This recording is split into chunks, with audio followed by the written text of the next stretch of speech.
Le technoparc et l'éco-campus Hubert Reeves bordent le nord de l'aéroport Trudeau. C'est un des derniers milieux naturels qui reste à Montréal et le plus important milieu humide de l'île. Des biologistes et des ornithologues y ont recensé plus de 170 espèces d'oiseaux, dont des espèces menacées.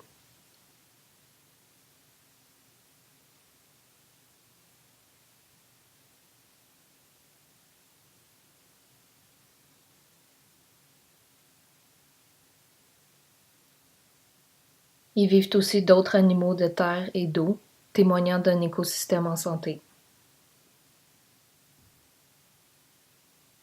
Le technoparc est avant tout une entreprise, une grosse machine montée de toutes pièces et financée par les fonds publics.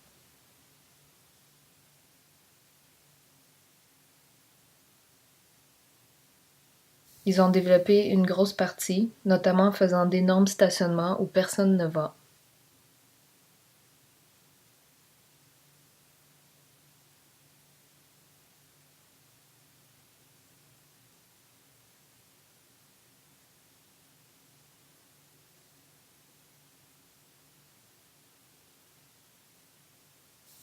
Il reste 3 parties à protéger, mais les terrains sont déjà délimités et à vendre.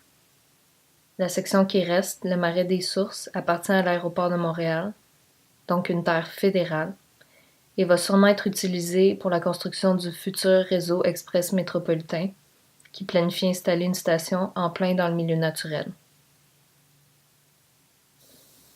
L'éco-campus Hubert Reeves est un travestissement à travers lequel l'entreprise du technoparc fait semblant de protéger la nature.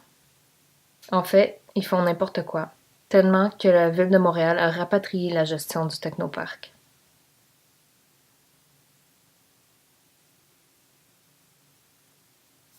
Il y a une vieille route abandonnée dans le technoparc.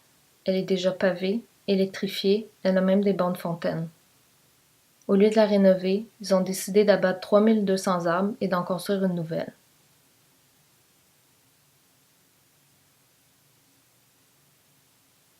C'est sûr que quand plus de 90% de tes revenus et de ton financement vient des fonds publics, tu vas t'en inventer des projets à faire. Comme construire des routes inutiles, planter des nouveaux arbres en ligne là où tu as coupé une vraie forêt,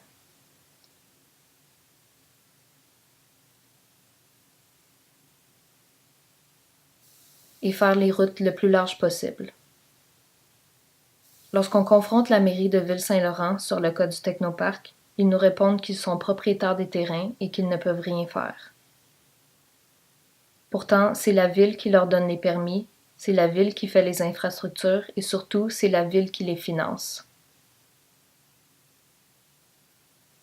Ironiquement, pour aménager leur éco-campus, ils ont déjà drainé un marais. Voici le petit marais Hubert Reeves en 2015.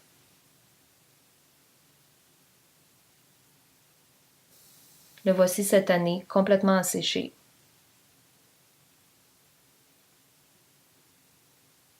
Et ils appellent ça une aire de conservation. Les bois du technoparc sont aussi devenus le dépotoir des contracteurs qui y travaillent.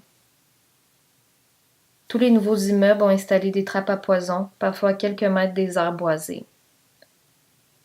Le poison tue des rongeurs, mais aussi des écureuils, des ratons laveurs et les prédateurs des rongeurs, comme les renards et les oiseaux de proie qui nichent sur les lieux. Le technoparc a aussi commencé à attraper les animaux, comme cette marmotte, plaçant des cages de métal en plein soleil, en pleine canicule, parfois directement dans le bois. Quelle est l'utilité?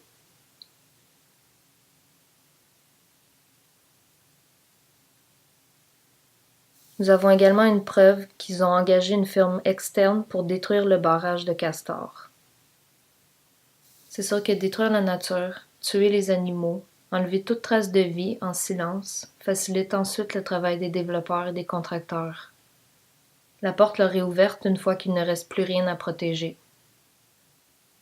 Quelques élus et candidats politiques semblent vouloir protéger le technoparc et ses milieux naturels. Les activistes manifestent maintenant depuis des années. Les médias s'intéressent à la cause.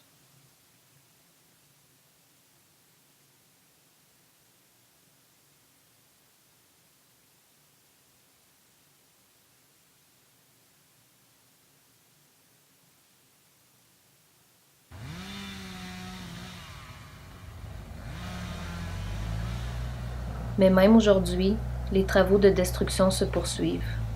Par la ville, par l'entreprise du technoparc et maintenant par la Caisse de dépôt et de placement du Québec pour la construction du REM et de son stationnement.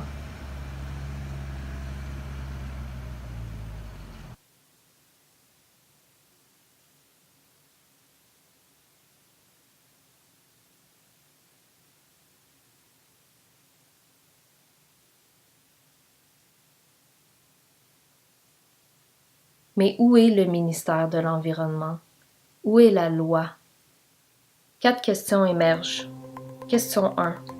Jusqu'à quand est-ce que le technoparc va prétendre que leur projet inventé de parc scientifique innovateur fonctionne et puiser dans les fonds publics pour se maintenir en vie?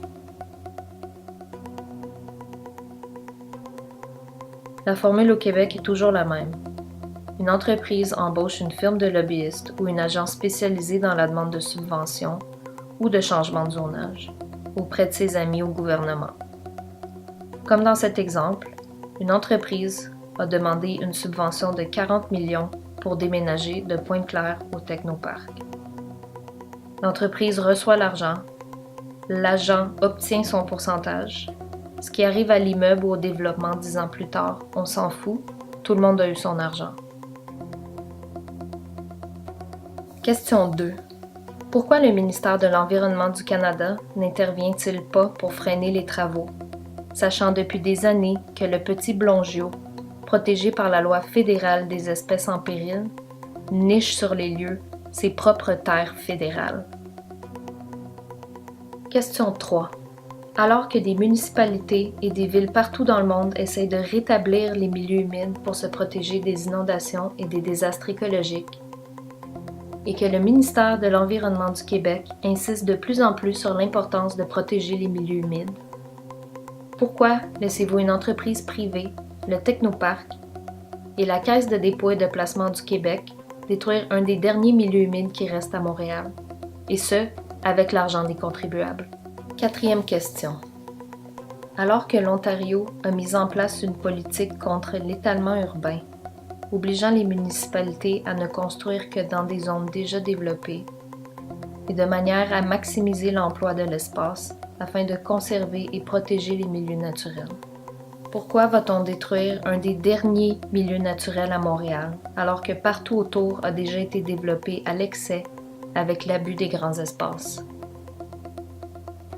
Tout près du Technoparc, le parc industriel de Ville-Saint-Laurent, mais aussi ceux de Dorval et de Lachine, sont vacants à parfois 50%, et beaucoup plus accessibles par un réseau routier et un réseau de transport en commun déjà en place.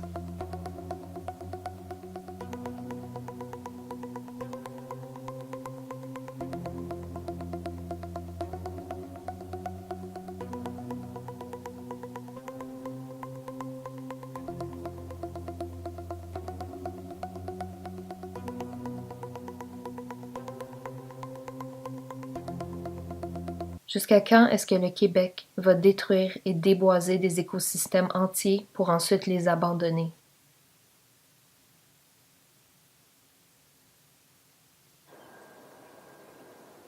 Ce qui arrive au Technoparc est une tragédie pour la nature, pour Montréal, pour le Québec et pour nous.